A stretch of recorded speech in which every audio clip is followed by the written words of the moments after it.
இஸ்ரவேலின் கலிலேயா கடலில் ஒரு புதிய நாள் உதித்தது. மீனவர்கள் தங்கள் வலைகளை தயார் செய்து கடலுக்குச் செல்ல தயாராக இருந்தனர்.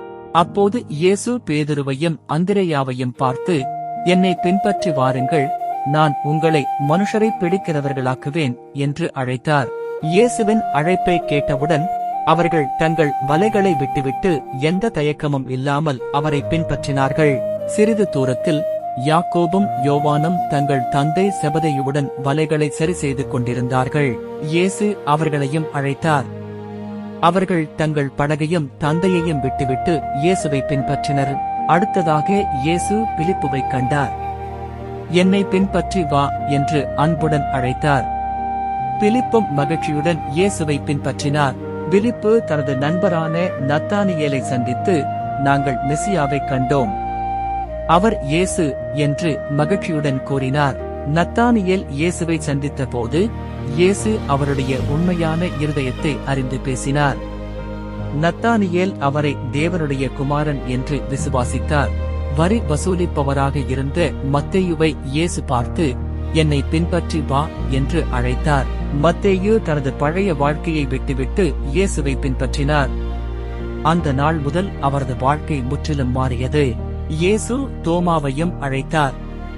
அவர் இயேசுவின் அழைப்பை ஏற்று விசுவாசத்தின் புதிய பயணத்தை தொடங்கினார். அடுத்ததாக அல்பேயுவின் மகனான யாக்கோபும் இயேசுவின் அழைப்பை கேட்டார். அவர் மகிழ்ச்சியுடன் அவரை பின்பற்றினார்.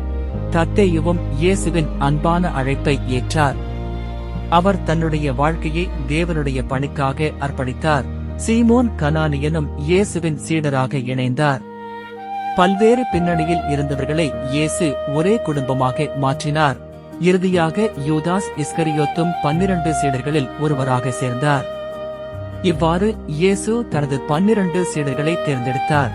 இயேசு 12 சீடர்களுக்கும் தேவனுடைய ராஜ்யத்தையும் அன்பின் வழியையும் போதித்தார். நோயாளிகள் குணமடைந்ததையும் தேவனுடைய வல்லமையையும் சீடர்கள் நேரில் கண்டார்கள்.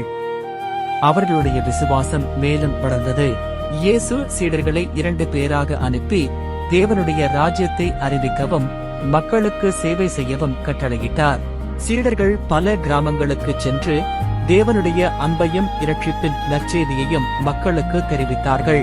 இயேசுவின் அழைப்பை ஏற்று இந்த 12 சீடர்கள் உலகம் முழுவதும் நற்செய்தியை அறிவித்தார்கள். இந்த கதை உங்களுக்கு ஆசீர்வாதமாக இருந்தால் லைக் செய்யுங்கள், ஷேர் செய்யுங்கள். மேலும் இது போன்ற வேதாகம கதைகளுக்கு சேனலை சப்ஸ்கிரைப் செய்யுங்கள். தேவன் உங்களை ஆசீர்வதிப்பாராக.